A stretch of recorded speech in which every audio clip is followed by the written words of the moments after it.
சற்று முன் கிடைக்கப்பெற்ற மிக மிக முக்கியமான செய்தி ஒன்று வெளியாகியிருக்கு. அதாவது அதிர்ச்சியில் ஸ்டாலின். அப்படி என்ன ஆனது? ஏன் அதிர்ச்சியில் ஸ்டாலின் இருக்காரு? அதாவது விஜய் என்ன சொன்னார்னா, நான் அரசியலுக்கு வரமாட்டேன் என்று சொன்னாங்க. மாநாடு நடத்த மாட்டேன் என்றாங்க. இப்போ பாருங்க, நான் ஆட்சியை பிடிக்க மாட்டேன் என்று சொல்கிறாங்க. தமிழக அரசியலையே மாற்றும் மாநாடு இது. நாங்கள் எதிரிகள் சொல்லும் எதையும் காதில் போட்டுக்கொள்ள மாட்டோம். இந்த கூட்டம் ஓட்டமாக மட்டுமல்ல, ஆட்சியாளர்களுக்கான வேட்டாகவும் மாறும். ஆட்சியை பிடித்து காட்டட்டுமா என்ற மதுரை மாநாட்டில் விஜய் பேசியிருந்தார். விஜய் சொல்லும்படி இந்த கூட்டம் ஓட்டாக மாறுமா, ஆட்சியாளர்களுக்கான வேட்டாக மாறுமா?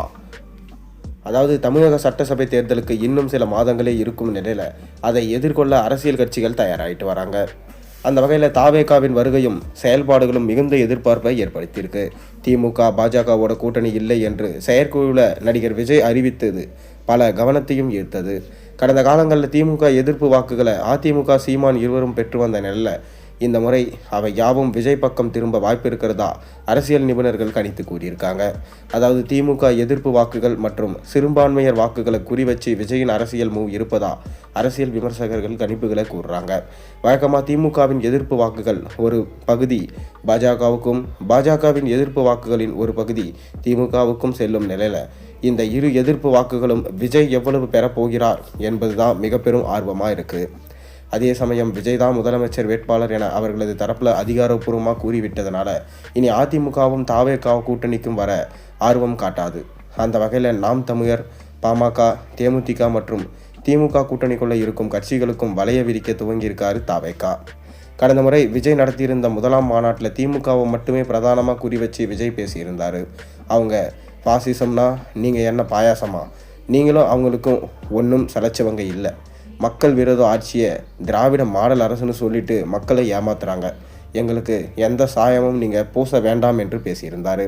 திராவிட மாடல்னு சொல்லி தந்தை பெரியார், அறிஞர் அண்ணா பெயரை சொல்லி சுரண்டி கொள்ளையடிக்கும் ஒரு குடும்ப சுயநலத்தான் நம்மளோட அரசியல் முதல் எதிரி என மாநாடு நிகழ்ச்சியில் விஜய் திமுக அரசு நேரடியாகவே பேசியிருந்தார்.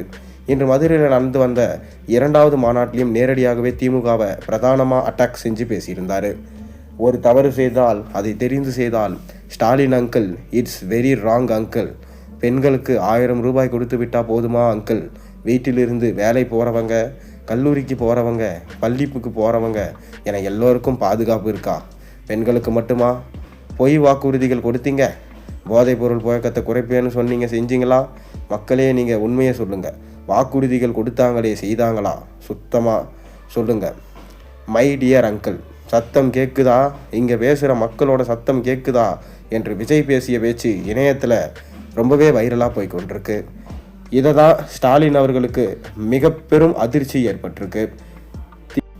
விஜய் இந்த மாதிரி நேரடியாக அட்டாக் செஞ்சது ஸ்டாலினுக்கு மிக பெரும் தலைவலியை ஏற்படுத்தியிருக்கு. பொறுத்திருந்து பார்ப்போம் ஸ்டாலின் என்ன பதிலடி கொடுக்க போகிறார் என்று. நீங்கள் உங்களுக்கு தெரிஞ்ச கருத்துக்களை மறக்காமல் கீழே கமெண்ட்டில் சொல்லுங்கள்.